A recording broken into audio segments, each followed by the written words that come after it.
বলে কাফ আর নুন দুইটা সব অক্ষর একত্রিত করে হয় কুন। কুন মানে হয়ে যাও, হয়ে যাও বলতে দেরি, হইতে দেরি নেই। সুবহানাল্লাহ। দুপুরবেলা এত জোরে গেলে মানুষের খানা পিনা অসুবিধা হবে, আসতে করে। হয়ে যাও বলছি, হয়ে গেছে। বলে আসমান তো একটা না 7টা বানাইছে। বলে হ 7টা বানাইছি, আবার একটার থেকে আরেকটা বড়। আসমান একটার থেকে আরেকটা বড়। বলে কত বড়? বলে বিশাল বড় একটা স্টেডিয়ামের মধ্যে যদি ফুটবলটা রাখা হয়, ফুটবলটা স্টেডিয়ামের তুলনায় ফুটবলটা যেমন হবে, দ্বিতীয় আসমানের তুলনায় প্রথম আসমানটা তেমন, তৃতীয় আসমানের তুলনায় দ্বিতীয় আসমানটা তেমন, এইভাবে একটার থেকে বড় আরেকটা 7টা আসমান আল্লাহ বানিয়েছেন। বলে কোন বলছি ফায়াকুন হয়ে গেছে। জান্নাত জাহান্নাম বানাইছি, কোন বলছি ফায়াকুন হয়ে গেছে। আরশ কুরসি লৌহ কলম বানাইছি, কোন বলছি ফায়াকুন হয়ে গেছে। সাগর সমুদ্র বানাইছি, কোন বলছি ফায়াকুন হয়ে গেছে।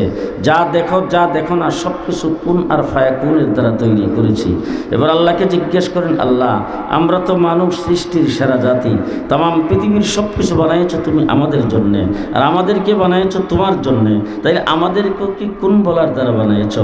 আমার আল্লাহ বলেন, খালাকতাহু বিয়াদাই, মানুষকে আমার হাতের দ্বারা বানাইছি। মানুষ তোমাকে আমার হাতের দ্বারা বানাইছি, তুমি সৃষ্টির সেরা জাতি, বানরের তৈরি না। হ্যাঁ, ডাইনি বামে তাকে দেখেন, কেউ যদি কথা না কয় মনে করবেন হে জাফর ইকবালের দলের লোক। বানরের তৈরি না, আমরা আদম সন্তান। আল্লাহ পাক কুদরতি হাতের দ্বারা আমাদেরকে বানাইছে। আমার ভাইরা, মানুষ হিসাবে আল্লাহ পাক আমাদেরকে সম্মানিত করেছেন, ইজ্জত দিয়েছেন। এরপরে আল্লাহ তাবারক ওয়া তাআলা ইচ্ছা করলে পার্শ্ববর্তী রাষ্ট্র ভারতের হিন্দুর ঘরেও তো জন্ম দিতে পারত, পার্শ্ববর্তী বর্মার বুদ্ধিস্টের ঘরেও তো জন্ম দিতে পারত। আপনাদের সিলেটের অনেক লোকজন তো ইউরোপ আমেরিকায় বসবাস করে, সেই ইউরোপ আমেরিকার খ্রিস্টানের ঘরেও তো আল্লাহ পাক জন্ম দিতে পারত। আল্লাহ ইহুদি খ্রিস্টানের ঘরে জন্ম দেয় নাই, বুদ্ধিস্টের ঘরে জন্ম দেয় নাই, হিন্দুর ঘরে জন্ম দেয় নাই। আল্লাহ পাক মুসলমানের ঘরে জন্ম দিয়েছেন। শুধু মুসলমানের ঘরে জন্ম দেই নাই তা না, হযরত আদম আলাইহিস সালাম থেকে শুরু করে ঈসা আলাইহিস সালাম পর্যন্ত নবী আসছেন ১৬ লক্ষ। এই লক্ষ লক্ষ নবী পৃথিবীতে আগমন করেছেন, প্রত্যেক নবীর উম্মত ছিল। আল্লাহ ইচ্ছা করলে আমাদেরকে নূহ আলাইহিস সালামের সময়ও দুনিয়াতে পাঠাইতে পারত, ইব্রাহিম আলাইহিস সালামের সময়ও দুনিয়াতে পাঠাইতে পারত। আল্লাহ ইচ্ছা করলে তো মূসা আলাইহিস সালামের সময়ও দুনিয়াতে পাঠাইতে পারত। কিন্তু আল্লাহ তাবারক ওয়া তাআলা আমাদেরকে রূহের জগতে রিজার্ভ করে, বাছাই করে আল্লাহ পাক রেখে দিয়েছেন, খাইরে উম্মত বানাইয়া পৃথিবীতে প্রেরণ করেছেন।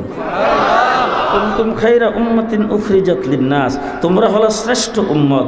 আমাদের নবী শ্রেষ্ঠ, আমরাও শ্রেষ্ঠ।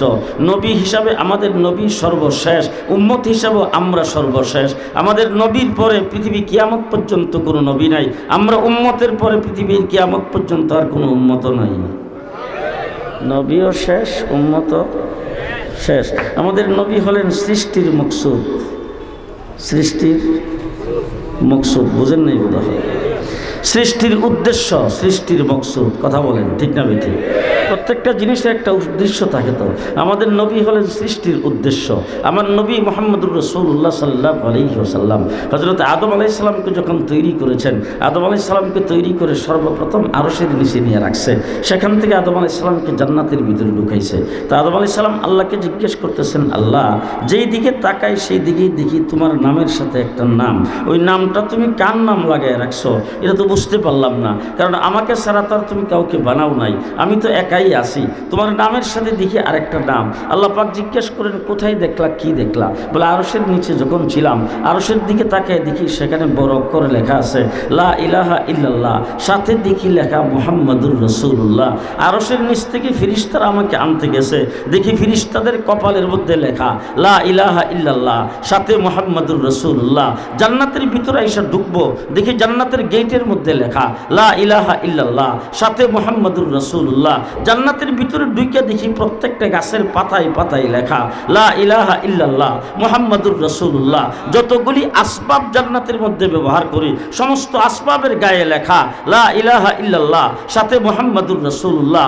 যত খাবার আমাকে দেওয়া হয়, প্রত্যেক খাবারের লেবেলের মধ্যে লেখা লা ইলাহা ইল্লাল্লাহ মুহাম্মাদুর রাসূলুল্লাহ। আমার আল্লাহ রাব্বুল আলামিন বলেন আদম চিনো নাই? বলেন আমি চিনব কোথায় থেকে, এই ব্যাপারে তো আমি কোনো কিতাব পড়ি নাই। আল্লাহ বলেন আদম ভালো করে শুনে রাখো, তারে যদি না বানাইতাম তোমারও বানাইতাম না। আস্তে সুবহানাল্লাহ, আস্তে। তারে যদি না বানাইতাম তোমারও বানাইতাম না। এই জন্য এক কথাই যদি বলতে চাই, আসমান তৈরি করেছেন 7টা, মকসুদ নবী মুহাম্মদুর রাসূলুল্লাহ। আরশ কুরসি লৌহ কলম তৈরি করেছেন মকসুদ নবী মুহাম্মদুর রাসূলুল্লাহ। জান্নাত জাহান্নাম বানাইছেন মকসুদ নবী মুহাম্মদুর রাসূলুল্লাহ। চন্দ্র সূর্য বানিয়েছেন মকসুদ নবী মুহাম্মদুর রাসূলুল্লাহ। রাত্র দিন তৈরি করেছেন মকসুদ নবী মুহাম্মদুর রাসূলুল্লাহ। পাহাড় পর্বত বানিয়েছেন মকসুদ নবী মুহাম্মদুর রাসূলুল্লাহ। সাগর সমুদ্র বানিয়েছেন মকসুদ নবী মুহাম্মদুর রাসূলুল্লাহ।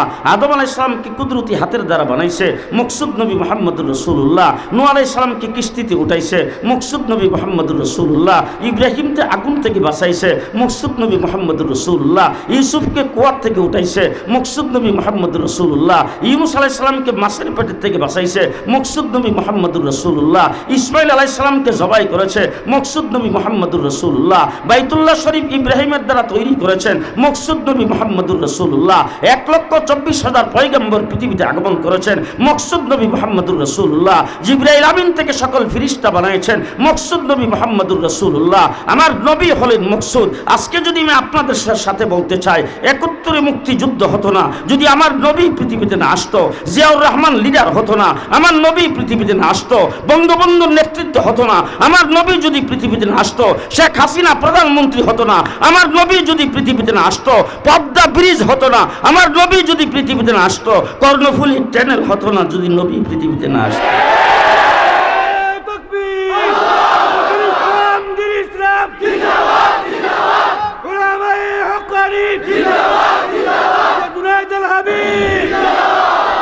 আমার নবী সৃষ্টির মকসুদ, সৃষ্টির মকসুদ। এবার জিজ্ঞেস করতে চাই, মকসুদ যেটা সেটা কি আগে আসে না পরে? চাউল কি? চাউল মকসুদ। ভাত খাই চাউলের না দানের? কিসের ভাত পাক করেন, ধান দিয়ে না চাউল দিয়ে? জি, চাউল আগে না দান আগে? জি, আমাদের দেশের হিসাব, আপনাদের দেশের কথা আমি জানি না। আমাদের দেশে দেখছি দানটারে আগে পানি দিয়ে ভিজায়, ভিজায় তারপরে চাপা দিয়ে রাখে, রাখার পরে 3 দিন পরে বেরোয় গেরা। গেরা আপনারা বুঝেন না? বুঝেন? গেরা বুঝেন তো? গেরা বেরোলে কি খায় না মকসুদ চাউল? মকসুদ কি? চাউল। গেরা বের হয়েছে মকসুদ চাউল, এরপরে সেটা নিয়ে কাদা মাটির মধ্যে ফেলাইছে, এটার আমাদের দেশে বলে জ্বালা। মকসুদ হইল চাউল। জ্বালাটা একটু বড় হয়েছে, মকসুদ হইল চাউল। এখান থেকে উঠাই নিয়ে ক্ষেতের মধ্যে লাইন দিয়ে লাগাইছে, মকসুদ হইল চাউল। এরপরে সার দিছে, গোবর দিছে, পানি দিছে, আগাছা পরিষ্কার করছে, মকসুদ হইল চাউল। ধান গাছ বড় হইয়া ধানের শীষ ধরছে, মকসুদ হইল চাউল। ক্ষেতের মধ্যে ফাঁকছে, মকসুদ হইল চাউল। আগে কাশি দিয়ে কাটতো, এখন মেশিন দিয়ে কাটছে, মকসুদ হইল চাউল। আগে গরু দিয়া পাড়াইতো, এখন মেশিন দিয়ে সুরাইছে, মকসুদ হইল চাউল। এরপরে পানিতে ভিজায় সিদ্ধ করছে, মকসুদ হইল চাউল। রৌদ্রে দিয়া শুকাইছে, মকসুদ হইল চাউল। শুকাইবার পরে মেশিনে বাঙ্গায়া চাউল বের করছে। এতদিন পর্যন্ত যা করলো মকসুদ কি? যা কিছু করছে মকসুদ চাউল। চাউল আসছে সবার আগে না পরে? জি, চাউল সকলের পরে। এবার মেশিনে বাঙ্গে যখন চাউল বের করে ফেলছেন, এই চাউলটা দিয়া দান বানান দেখি। চাউল থেকে দান কথা কয় না। পানিতে ভিজায় রাখলে গেরা হবে তো? খেতে পাই নাইলে গাছ হবে তো? জি, চাউল হলো মকসুদ। সেই মকসুদ চাউল হয়ে যাওয়ার পরে চাউল দিয়া জীবন আর দান করা যায় না। ঠিক তেমনি করে সৃষ্টির মকসুদ নবী মুহাম্মদুর রাসূলুল্লাহ। নবী মুহাম্মদ পৃথিবীতে আগমনের পথে নতুন কোনো নবী হওয়া যায় না। কথা কি বুঝে আসতেছে? চাউল ভিজায় রাখলে জীবন গেরা হবে না, আমার নবীর পরে কোনো নবী হবে না। চাউল খেতে পাই নাইলে জীবন গাছ হবে না, আমার নবীর পরে কোনো নবী। ডাইনে ভাবে দেখেন, ডাইনে ভাবে দেখেন, কথা কেউ না কেউ কেউ। আমার নবীর পরে কোনো নবী হবে হবে না। এবার জিজ্ঞেস করতে চাই, চাউল যখন হয়ে গেছে, চাউলের দ্বারা কি ভাত পাক করা সম্ভব? ধান করা সম্ভব না, কিন্তু ভাত পাক করা জি। ফিন্নি, পায়েস, খিচুড়ি, তেহারি সম্ভব। কাচ্চি, পিঠা বানানো, গুড়ি কোটা ছাতু করা সম্ভব? সম্ভব। ঠিক তেমনি করে ভালো করে মনে রাখেন, চাউল হলো মকসুদ। চাউল হয়ে যাওয়ার পরে দান করা সম্ভব নয়। সৃষ্টির মকসুদ নবী মুহাম্মদুর রাসূলুল্লাহ। নবী মুহাম্মদ পৃথিবীতে আগমনের পরে নতুন কোনো নবী আসা সম্ভব নয়, কিন্তু চাউল দিয়ে যেমন ভাত পাক করা সম্ভব, ঠিক তেমনি করে নবুয়তি ইলম থেকে আল্লামা বিয়াম পড়িয়ে হওয়া সম্ভব। চাউল দিয়ে যেমন ভাত পাক করা সম্ভব, নবুয়তি ইলম থেকে শেখে বরনবী হওয়া সম্ভব। চাউল দিয়ে খিচুড়ি পাক করা সম্ভব, ঠিক নবুয়তি ইলম থেকে শেখে বাগা হওয়া সম্ভব। চাউল দিয়ে যেমন খিচুড়ি পাক করা সম্ভব, নবুয়তি ইলম থেকে মাওলানা হরমুজুল্লাহ হওয়া সম্ভব। চাউল দিয়ে যেমন খিচুড়ি পাক করা সম্ভব, ঠিক নবুয়তি ইলম থেকে আল্লামা আহমদ শফি হওয়া সম্ভব।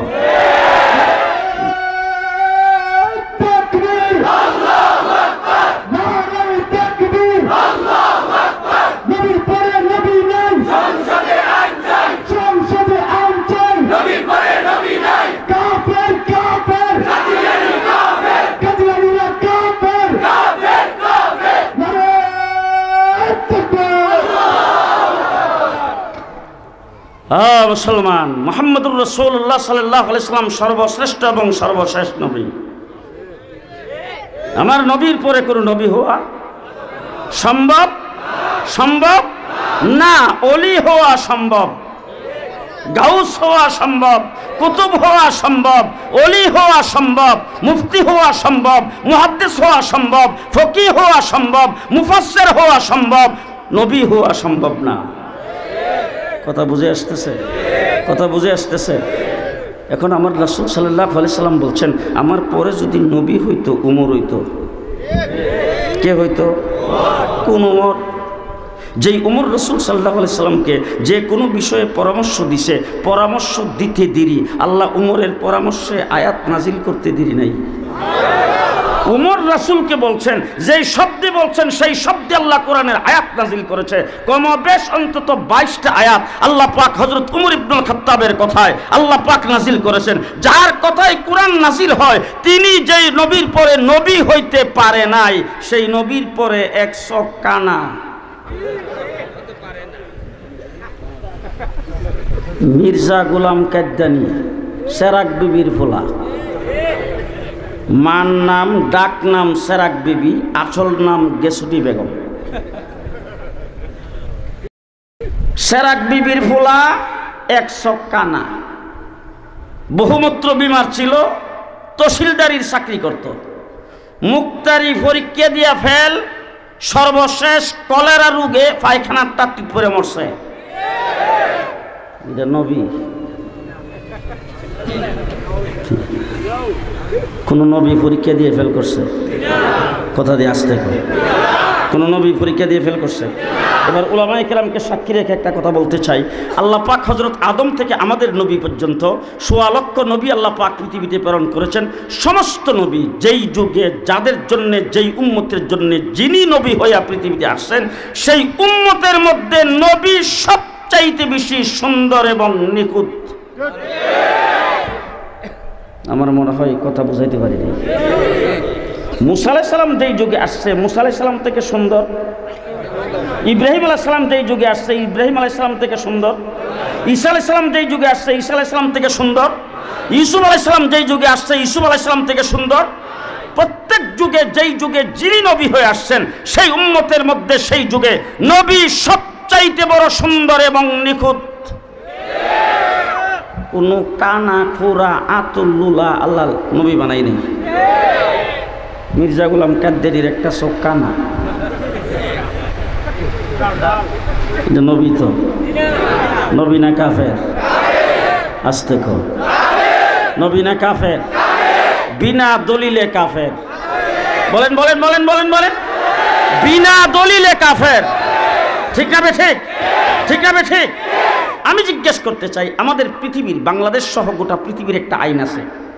সে আইনটা হইল 2 লাইটওয়ালা যে গাড়ি। আমার প্রাইভেট কারের লাইট কয়টা? 2টা। মাইক্রো, হায়েস, ট্রাক, বাস, মিনি বাস, কোস্টার, পিকআপ, কয়টা লাইট? 2টা। 2 লাইটওয়ালা গাড়ির একটা লাইট যদি কোনো কারণে খারাপ থাকে, ফিউজ থাকে, না জ্বলে, গোটা পৃথিবীর মানুষের বানানো আইন হলো এই গাড়ি রাস্তায় চলতে পারে না, এই গাড়ি রাস্তায় চলার আইন নাই। আমার গাড়ি, আমি আপনাদের সিলেট থেকে মাহফিল করে যাচ্ছি, বৈরবের ব্রিজের উপরে যাইয়া গাড়ির লাইটটা একটা লাইট জ্বলে না। ড্রাইভার আমার হুজুর মনে হয় একটা লাইট ফিউজ হয়ে গেছে। ব্রিজের উপরে সাইড করে গাড়ি থামায়া এইটার অনেকক্ষণ পর্যন্ত ধাক্কাধাক্কি করছে, টিপাটিপি করছে, আর চালাইতে পারে না। ব্রিজ পার হয়ে খালি গিয়েছে আর এমনি পুলিশে আটকেছে। আটকাইবার পরে আমি তখন গাড়ির গ্লাস খুললাম, খুলে বললাম যে ভাইজান আমার সাথে কথা বলে। ব্রিজের উপর আসছি, পরে লাইটটা নষ্ট হয়ে গেছে, রাত্র বাজে এখন 3টা, আমি সিলেট থেকে আসছি, আমার তো ঢাকা যাইতে হবে। পুলিশ অন্যদিকে তাকায়, ফিউজ যে গাড়ির লাইট 2টা, এর একটা ফিউজ থাকলে হে গাড়ি চলার আইন নাই। এখন আমি আপনাদেরকে বলতে চাই, মানুষের বানানো আইনে পৃথিবীর জমিনের উপরে 2 লাখওয়ালা গাড়ির 1 লাখ যদি ফিউজ থাকে, সেই গাড়ি যদি রাস্তায় চলার আইন না থাকে, আল্লাহ সৃষ্টি জগতে 1 চকওয়ালা নবীও চলার আইন নাই। 1 চকওয়ালা নবী হয় জি? 2 নম্বর যাচাই আপনারা করবেন। উলামায়ে কেরামকে সাক্ষী রেখে বলছি, যত নবী আল্লাহ দুনিয়াতে পাঠিয়েছে আদম থেকে আমাদের নবী পর্যন্ত, সমস্ত নবীর নাম মুফরাদ। কথা বলেন, কথা বলেন। সমস্ত নবীর নাম মুফরাদ, মুরাক্কাব কোনো নবীর নাম নাই। এবার জনসাধারণ যারা আসছেন আপনারা বুঝেন, সমস্ত নবীর নাম এক শব্দে, সংযুক্ত শব্দে কোনো নবীর নাম নাই। আদম কয় শব্দ? জি? শীষ, শোয়েব, ইয়াহইয়া, জাকারিয়া, ইদ্রিস, ইলিয়াস, ইব্রাহিম, ইসহাক, ইসমাইল, মুসা, হারুন, ঈসা, মুহাম্মদ। এর নাম জিগান মির্জা গোলাম আহমদ কাদিয়ানি। নবী কথা দিয়ে আসতে কর জি? আরেকটা কমু, আরেকটা বলবো, যত নবী আল্লাহ দুনিয়াতে প্রেরণ করেছেন সমস্ত নবীর জন্য আইন, নবী যেখানে ইন্তেকাল করবে তাকে সেখানে দাফন করতে হবে। নবীর জন্য কি আইন? যেখানে নবী মারা যাবে সেখানেই তাকে দাফন করতে হবে। এখন যদি কাদ্দানির কাউরে ফান জিগাইবেন, তোরা নবীরে দাফন করছত কই? যদি কয় যে মারা গেছে তো বাথরুমে, ওখান থেকে নিয়ে অন্যখানে দাফন করছি, তো নবীর জন্য তো আইনই নেই। কথা কয় না? আর যদি কয় যেখানে মারা গেছে সেখানেই দাফন করছি, ওই জায়গাটা কোনটা? এটা নবী জি? নবী। শেষ কথা আপনাদের সামনে বলবো, শেষ কথা, বাংলাদেশ নবী প্রেমিকদের দেশ। শুনতেছি পেপার পত্রিকায়, মিডিয়ার মাধ্যমে জানতে পেরেছি, পঞ্চগড়ে বিশ্ব কাদিয়ানীদের ইজতেমা 3, 4, 5 জুন, মার্চ তারা প্রস্তুতি গ্রহণ করেছেন। সরকারকে ফাঁকি দিয়া করেন নাই, নিশ্চয়ই সরকারের সাথে যোগাযোগ করে করেছেন। যদি বাংলাদেশ সরকার এইটার অনুমতি দেয়, আর যদি এই ইজতেমা তাদেরকে করতে দেওয়া হয়, জান তাকুক আর যাক, বাংলাদেশ থেকে একটা টাকা দিয়ে ধরে বঙ্গোপসাগরে পাঠাইয়া দেওয়া হবে।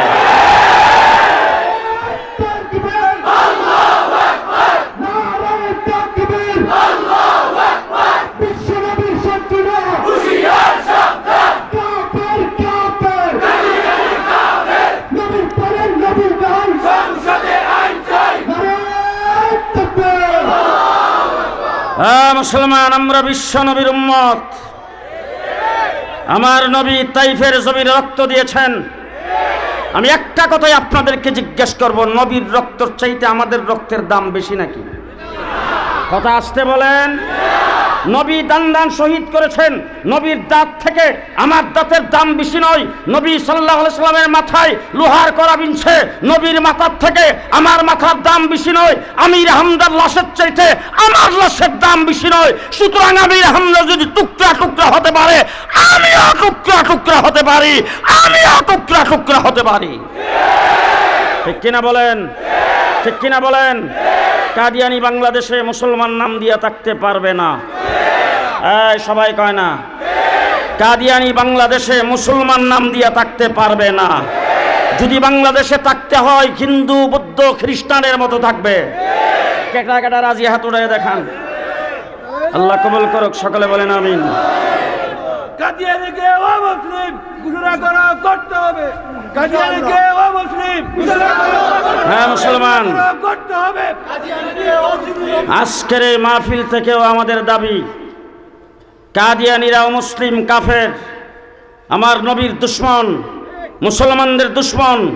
তাদের সামান্যতম কোনো তৎপরতা বাংলাদেশের জমিনে চলবে না।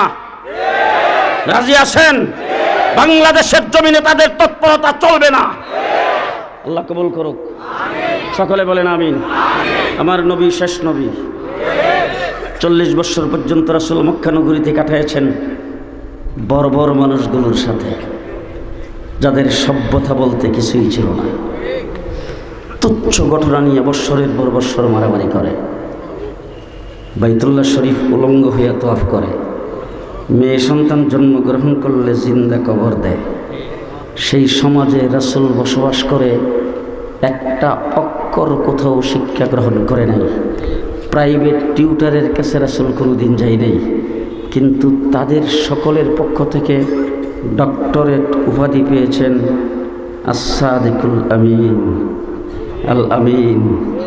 সেই উপাধি পেয়ে যখন তাদের পক্ষ থেকে যখন সেই ডক্টরেট উপাধি পেয়ে রাসূলের বয়স 40 হয়েছে, হেরা গুহার ভিতরে জিবরাইল আমিন এসে বলছেন, ইকরা, পড়ো।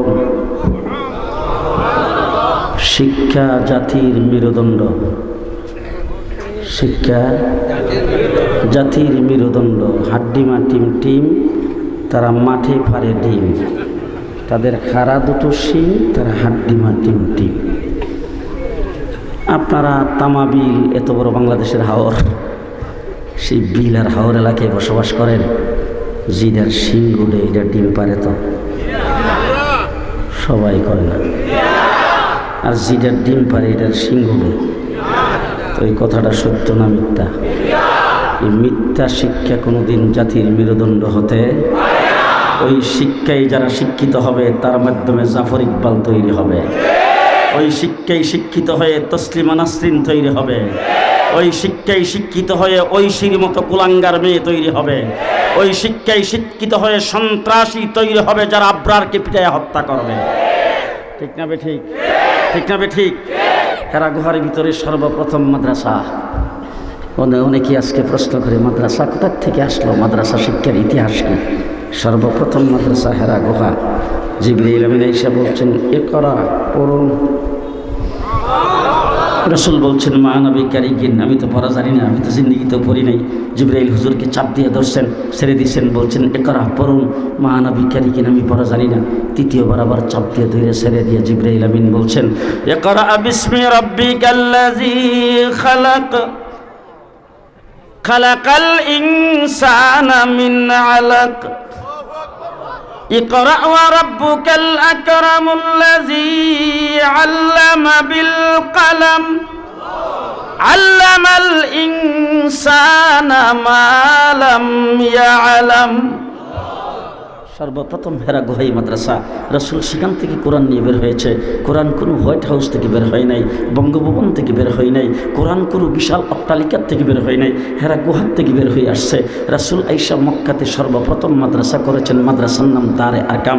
সেই মাদ্রাসার প্রথম ছাত্র হযরত আবু বকর সিদ্দিক, প্রথম ছাত্রী হলেন হযরতে খাদিজাতুল কুবরা।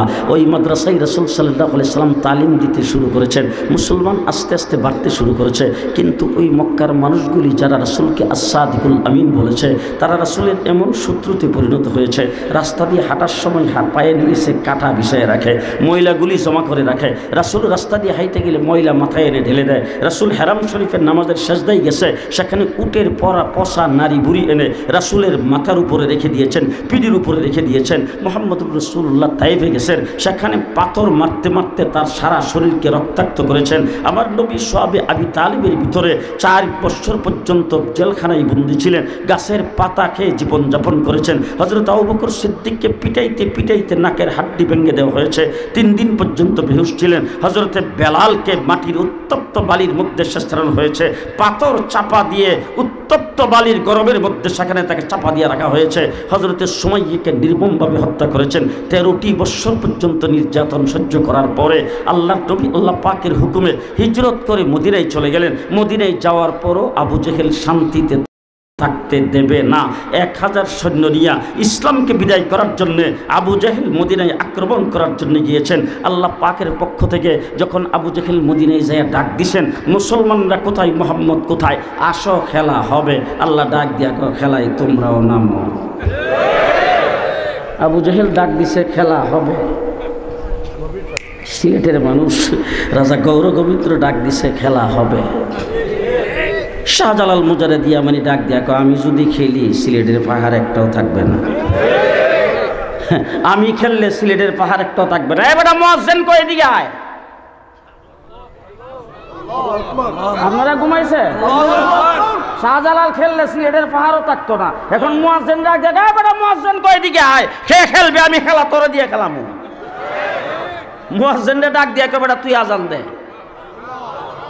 আজান শাহজালালে দিছে না শাহজালালের মুয়াজ্জিন? শাহজালালের মুয়াজ্জিন আজান দিছে। এমন খেলা জমছে, রাজা গৌর গোবিন্দের আস্তানা ব্যঙ্গে চুরমার। আবু জেহেল আইসাকে খেলা হবে। রাসূল বলেন ঠিক আছে, আমরাও প্রস্তুত। হুজুর আকরাম সাল্লাল্লাহু আলাইহি সাল্লামের সঙ্গে খেলাতে যাওয়ার জন্য, বদরের যুদ্ধে যাওয়ার জন্য সাহাবায়ে কেরাম কানা খুরা আতুল্লুলা ল্যাংরা আমার মতো মেরাইটটা সুদ্দা। রাসূল সাল্লাল্লাহু আলাইহি সাল্লাম কয় দেখি তাবলীগ জামাত পাইছ, মসজিদে বইবে তসবিহ জপা। যুদ্ধের মধ্যে যে যুদ্ধ করা লাগবে, দৌড় দেওয়া লাগবে, মারতে হবে, মরতে হবে, সেখানে তো শক্তিশালী মানুষ যাইতে হবে। সবাই কাতার সোজা করে দাঁড়াও, চেকিং করে নেওয়া হবে, যে মাফে পরে তারে নিব। সবাই কাতার সোজা করে দাঁড়াইছে। ছোটো ছোটো 2টা বাচ্চা আইসে যুদ্ধে যাওয়ার জন্য, 1 মার 2 ছেলে। এরা আইসা এক ভাই আর এক ভাইয়ের কটা ভাবছিলাম যে সবার সাথে চলে যাবো, চেক করলি তো দরটা পড়লাম। রাসূল সাল্লাল্লাহু আলাইহি ওয়াসাল্লাম এক কিনার থেকে চেক করতে শুরু করছে। চেক করতে করতে আইসা দেখে 10 বছরের একটা বাচ্চা। আল্লাহ রাসূল তারে জিগায় এইভাবে দাঁড়াইছো কেন? হুজুর মাফে পড়বার লাগে। হুজুর সাল্লাল্লাহু আলাইহি সাল্লামকে শুনছি তোমার বলে বাবা নাই দুনিয়াতে। বলে জি হুজুর, তোমার মা ঘরে আছে। বলে হ, তো তোমার মায়ের খেদমত করো, জিহাদের সওয়াব পাইবা। ছেলেটা বলে হুজুর ঘরের মধ্যে যেয়ে দেখি মা বসে বসে কাঁদতেছে। তোমারে জিজ্ঞেস করলাম মা তুমি কাঁদো কেন? মা ডাক দিয়ে বলছেন যে তোর বাবা যদি আজকে পৃথিবীতে জীবিত থাকতো তাহলে আল্লাহর নবী যুদ্ধের ময়দানে যাবে। আবু জেহেল মদিনায় আক্রমণ করার জন্য আসছে, আবু জেহেলের বিরুদ্ধে যুদ্ধ হবে। তোর বাবারে যুদ্ধের ময়দানে পাঠায়া হাসরের ময়দানে মুজাহিদের স্ত্রী হিসাবে উঠতে পারতাম। সেই ভাগ্যটা আল্লাহ আমাকে দিল না। তোর বাবা দুনিয়ার থেকে চলে গেল। তোরা যদি নওজোয়ান হইতে তোদেরকেও তো যুদ্ধের ময়দানে পাঠাইতে পারতাম। তোরাও নওজোয়ান না, এখন কি দিয়া যুদ্ধের এই মুজাহিদের সওয়াবটা আমি হাসিল করব? এই জন্য বুক ফাটা কান্না আসতেছে। মার চোখের পানিগুলি মুইসা মার কাছ থেকে বিদায় নিয়ে আমরা যুদ্ধের ময়দানে যাওয়ার জন্য আসছি। রাসূল বলেন মা তোমার বিদায় দিছে? বলে হ্যাঁ। বলে ঠিক আছে, মা যখন বিদায় দিছে আমিও দিলাম, যাও। এরপরে রাসূল চেক করতে করতে যায় দেখে এর ছোট ভাই বয়স 8 বছর, এটাও খারাপ। রাসূল ডাক দিয়ে বাবা তুমি তো যুদ্ধের ময়দানে যাইতে পারবো না, তুমি ছোটো মানুষ। বলে হুজুর আমার থেকে মাত্র 2 বছর বয়স বেশি আমার বড় ভাই, তাকে অনুমতি দিয়েছেন। 2 জন একসাথেই মার কাছ থেকে বিদায় নিয়ে আসছি। বড় ভাইরে দিয়েছেন, আমাকেও দিতে হবে। আল্লাহ নবী ডাক দিয়া দেখো বড় ভাই 2 জন মার কাছ থেকে অনুমতি নিয়ে এসো, ঠিকই তোমার বড় ভাইরে দিছি। তোমার বড় ভাই দেখতে শুনতো একটু হৃষ্টপুষ্ট, একটু উঁচা লম্বা, আর বয়সও 2 বছর বেশি। তুমি 2 বছরের ছোটো, দেখতে শুনতো মেরেটটা, তোমারে দেওয়া যাবে না। ছোটো ভাই ডাক দিয়া বড় ভাই যদি একটু শক্তি বেশি হয়, 2 বছর বয়স বেশি হয়, এই জন্য যুদ্ধে যাওয়ার অনুমতি পায়, তো বড় ভাইয়ের সাথে আমার একটু কুস্তি লড়ান। কুস্তি লড়ে যদি পারি তাইলে আপনি যুদ্ধের ময়দানে নেবেন কিনা? এখন আল্লাহ রাসূল বলে তুমি তোমার বড় ভাইয়ের সাথে পারবে? বলে হুজুর যদি পারি। বলতে গেলে আসো দেখি। 2 জনকে একসাথে খাড়া করছেন। ছোটো ভাই বড় ভাইয়ের চোখের দিকে তাকায় ইশারা দিয়ে ভাই আসলে তোমার গায়ে শক্তি বেশি, তুমি যদি আমার জোর করে ধরো, শক্ত করে ধরো, তাহলে তো আমি নিশ্চয়ই পারবো না। তুমি আস্তে করে ধরবা, আমি ধাক্কা দিলে নিচে পড়ে যাইও।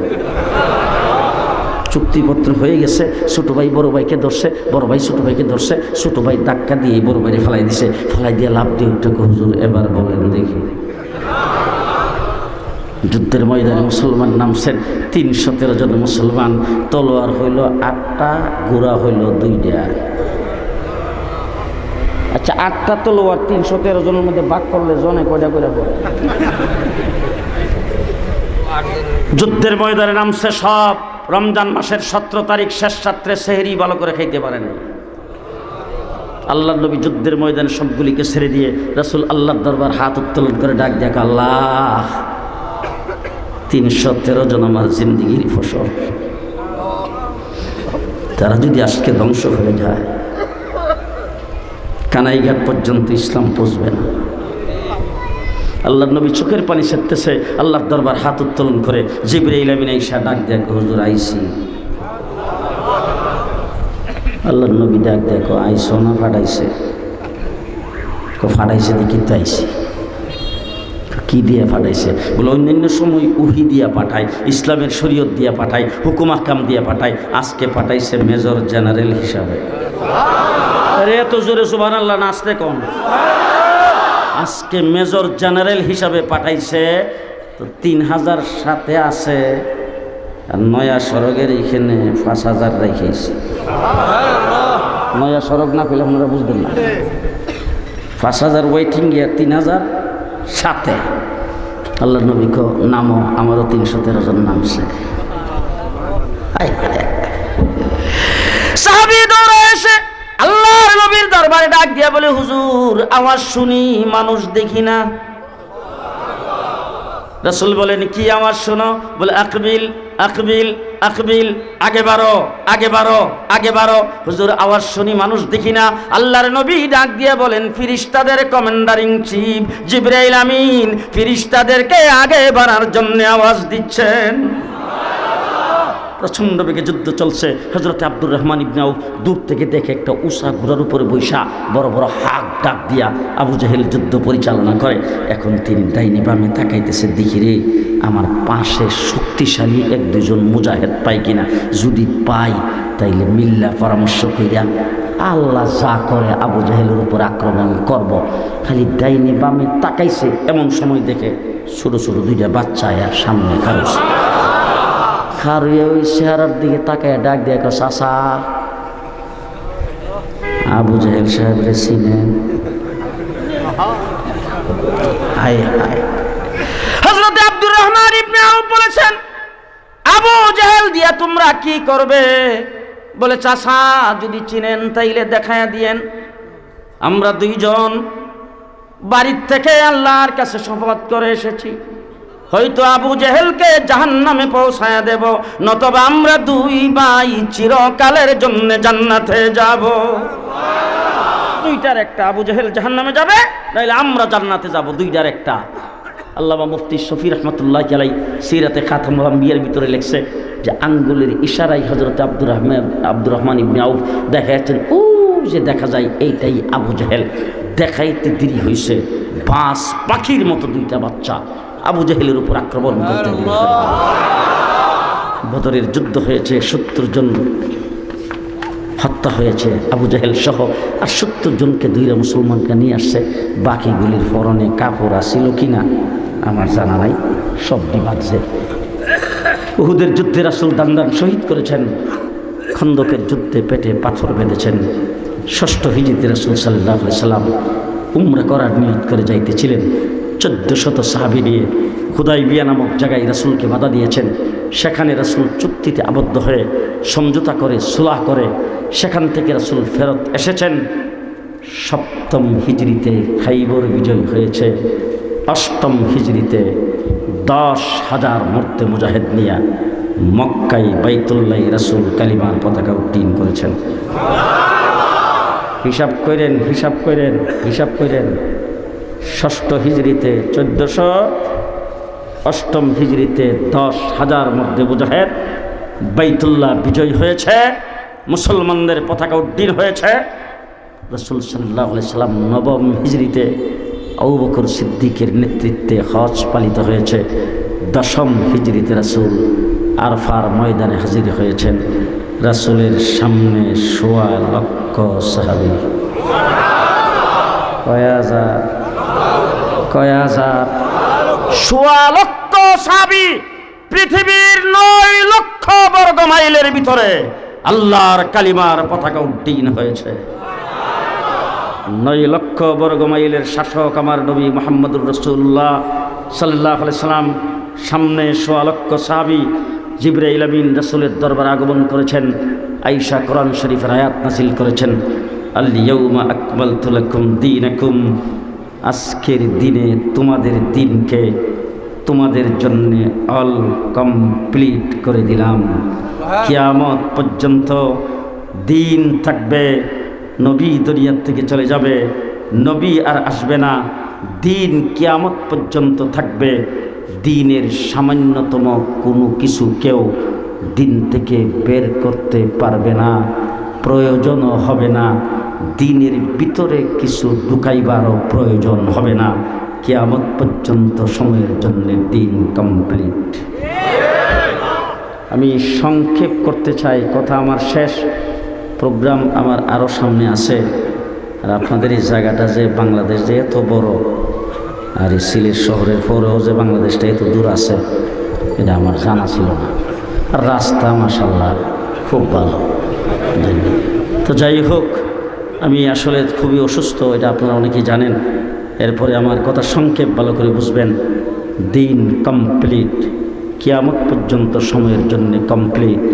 খুব ভালো করে মনে রাখেন, যুগ ডিজিটাল হতে পারে, পদ্মা ব্রিজ হতে পারে, কর্ণফুলী টানেল হতে পারে, চট্টগ্রাম বিভাগ হতে পারে, সিটি হতে পারে, আধুনিক আধুনিক ঘর বাড়ি তৈরি হতে পারে, দিনের কোনো পরিবর্তন হবে না।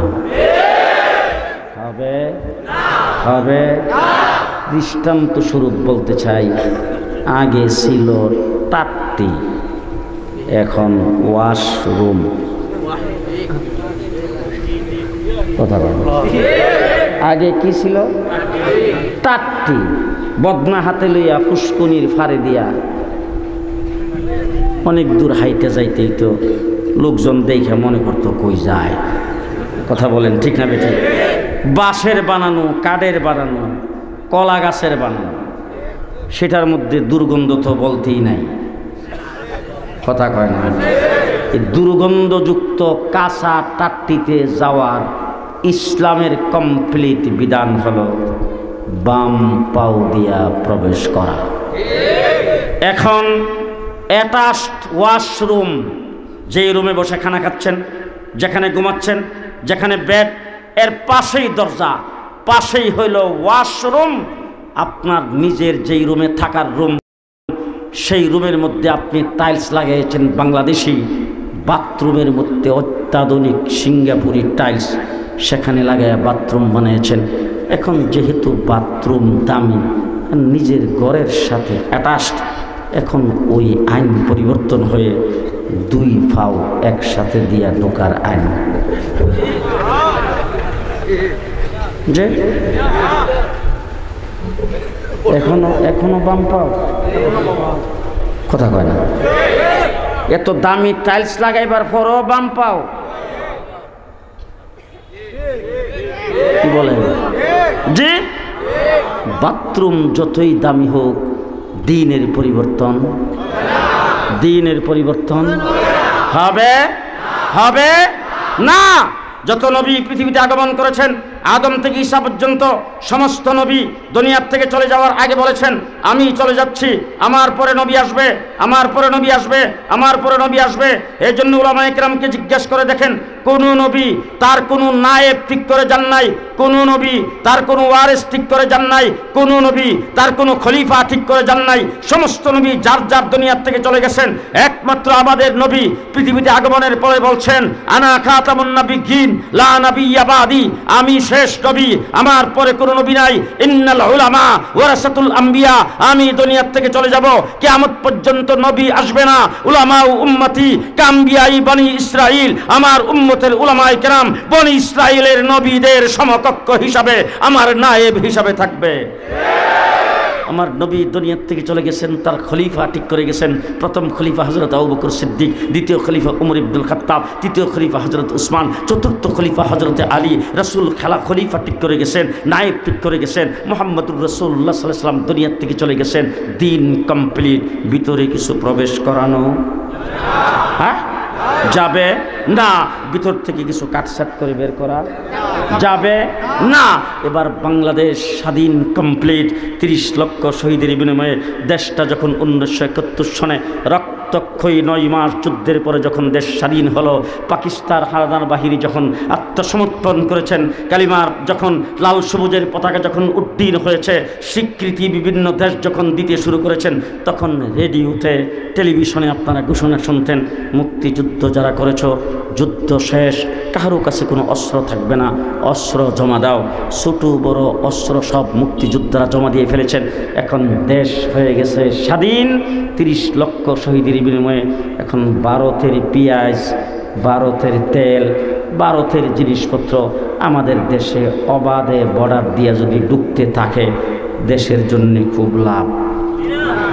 যে যে যে দেশের জন্য ক্ষতি না লাভ? দেশের থেকে যদি মূল্যবান জিনিসপত্রগুলি বের হয়ে যায়, দেশের জন্য লাভ না ক্ষতি? দেশ স্বাধীন দেশ থেকে অবৈধভাবে কিছু বের হয়ে যাইতে পারবে না, স্বাধীন দেশের ভিতরে অবৈধভাবে কিছু ঢুকতে পারবে না। এই জন্যে দেশের চতুর্দিকে পাহারাদারের দরকার। গণপ্রজাতন্ত্রী বাংলাদেশ সরকার দেশের পাহারাদার হিসাবে নিয়োগ দিয়েছেন বর্ডার গার্ড। তারা দেশের ভিতরে কিছু ঢুকতেও চেকিং করে, দেশের থেকে কিছু বের হইতেও চেকিং করে। ঠিক তেমনি করে কিয়ামত পর্যন্ত নবী নাই, দিন কমপ্লিট। সেই দিন কিয়ামত পর্যন্ত থাকবে। দিনের ভিতরে যাতে কেউ কিছু ঢুকাইতে না পারে, দিন থেকে যাতে কেউ কিছু বের করতে না পারে, এই জন্যে আল্লাহ তাবারক ওয়া তাআলা যুগে যুগে আলেম, উলামা, মুফতি, ফকি, মুহাদ্দিস, মুফাসসির আল্লাহ পাক দুনিয়াতে প্রেরণ করেছেন। বর্তমান যুগে আসমানের নিচে জমিনের উপরে দ্বীনের বর্ডার গার্ডার পাহারাদার হিসাবে উলামায়ে দেওবন্দকে আল্লাহ পাক নিয়োগ দিয়েছেন। উলামায়ে দেওবন্দ ইসলাম দিন ইসলাম জিন্দাবাদ জিন্দাবাদ ইসলামের শত্রুরা জিন্দাবাদ জিন্দাবাদ মুসলমান উলামায়ে দেওবন্দ দ্বীন ইসলামের কন্ট্রাক্টর না, দ্বীন ইসলামের পাহারাদার। বলেন বলেন বলেন বলেন, দ্বীন ইসলামের পাহারাদার।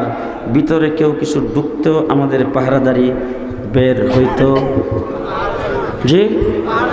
দৃষ্টান্ত স্বরূপ বলতে চাই, উলামায়ে কেরাম, মুহাদ্দিসিন কেরাম এখানে আছেন। আমার রাসূল বলেছেন কমপ্লিট দ্বীনের ঈদ হলো 2টা। দিন কমপ্লিট মুসলমানের জন্য ঈদ কয়টা? 2টা। এখন যদি কোনো ব্যক্তি এসে জুলুসে ঈদ ও মিলাদুন নবীর বড় মিছিল বের করে স্লোগান দিয়া বলে সকল ঈদের সেরা ঈদ ঈদে মিলাদুন নবী, 12ই রবিউল আউয়াল, আরেকটা নতুন ঈদ ভিতরে ঢুকায়া ঈদ যদি 3টা বানাইতে চাই, আমরা পাহারাদার। উলামায়ে দেওবন্দ বলেন বলেন, উলামায়ে দেওবন্দ পাহারাদার। রাসূল সাল্লাল্লাহু আলাইহি ওয়াসাল্লাম বলেছেন আলাইকুম বিসুন্নতি ওয়া সুন্নাতিল খুলাফাইর রাশিদিন আল মাহদিয়িন। উম্মত ভালো করে মনে রাখো, কমপ্লিট দ্বীনের ব্যাপারে আমি যেই সিদ্ধান্ত দিয়েছি, এই সিদ্ধান্ত মানা উম্মতের জন্য জীবন জরুরি। ঠিক আমার খুলাফায়ে রাশিদিন দ্বীনের ব্যাপারে যে কমপ্লিট সিদ্ধান্ত দেবে, সেই সিদ্ধান্ত কিয়ামত পর্যন্ত উম্মতের জন্য মানা জরুরি। আমারটা মানলে যেই সওয়াব, খুলাফায়ে রাশিদিনেরটা মানলে সেই সওয়াব। আমারটা মানা জীবন ফজিলত, খুলাফায়ে রাশিদিনেরটা মানা তেমন ফজিলত। তাই খলিফাতুল মুসলিমিন আমিরুল মুমিনিন হযরত উমর ইবনুল খাত্তাব এই উম্মতের জন্য কমপ্লিট সিদ্ধান্ত দিয়েছেন তারাবির নামাজ 20 রাকাত। ডানি বামে তাকায় দেখেন, ডানি বামে তাকায় দেখেন। কেউ যদি না বলে মনে করবেন হে দলের। তারাবির নামাজ কয় রাকাত? আরো জোরে। এখন যদি কোনো ব্যক্তি আইসা 12 রাকাতকে চুরি কইরা 8 রাকাত রাখতে চায়, আমরা পাহারাদার। উলামায়ে দেওবন্দ পাহারাদার, উলামায়ে কওমিয়া পাহারাদার। ঠিক তেমনি করে কাদিয়ানিরা কোরআনে কারিমের বিকৃত তফসির করেছেন, তসলিমা নাসরিন কোরআন পরিবর্তনের কথা বলেছেন। আপনাদের সিলেটের কৃতি সন্তান বাইতুল মুকাররমের খতিব উবাইদুল হকের নেতৃত্বে পাহারাদারি আমরা করেছি। হাইকোর্ট থেকে 2 জন বিচারপতি ফতোয়ার বিরুদ্ধে রায় দিয়েছে। মুফতি ফজলুল হক আমিনের নেতৃত্বে রক্ত দিয়ে পাহারাদারি আমরা করেছি। শিখা চিরন্তন জ্বালায়া বাংলাদেশের মানুষকে মুশরিক বানাইতে চেয়েছে। শাইখুল হাদিস আল্লামা আজিজুল হকের নেতৃত্বে পাহারাদারি আমরা করেছি। শাহবাগের নাস্তিক আর মুর্তাদার একত্রিত হয়ে নবীর বিরুদ্ধে আর ইসলামের বিরুদ্ধে যখন কটূক্তি করেছে, আল্লামা আহমদ শফির নেতৃত্বে শাপলা চত্বরকে রক্তে রঞ্জিত করে পাহারাদারি আমরা করেছি। লতিফ সিদ্দিকী হজ আর তাবলীগের বিরুদ্ধে কথা বলেছে, পাহারাদারি আমরা করেছি। আজকেও পরিষ্কার ভাষায় বলে যায়, নূর হোসেন কাসিমি দুনিয়াতে নাই, জুনায়েদ বাবনগরী দুনিয়াতে নাই, আল্লামা আহমদ শফি দুনিয়াতে নাই, মুফতি ফজলুল হক আমিনী দুনিয়াতে নাই, কিন্তু 42 বছর তাদের সঙ্গে তাদের কাঁধ মিলায়া রাস্তায় পাহারাদার হিসাবে ছিলাম। আজকে দারউইনের মতবাদ আমার বাংলাদেশে পাঠ্য পুস্তকে ঢুকায়া এই দেশের মুসলমানদের ছেলে মেয়েদেরকে গুমরাহ বানাইতে কেউ আসবে, কাদিয়ানীদের তৎপরতা বাংলাদেশে ভাসবে, একজনকেও সাথ দেওয়া হবে না, একজনকেও সাথ দেওয়া হবে না। নাসরুম মিনাল্লাহ, ফাতহুন করিব, ওয়াবাশশিরিল মুমিনিন। আসসালামু আলাইকুম ওয়া রাহমাতুল্লাহি ওয়া বারাকাতুহু।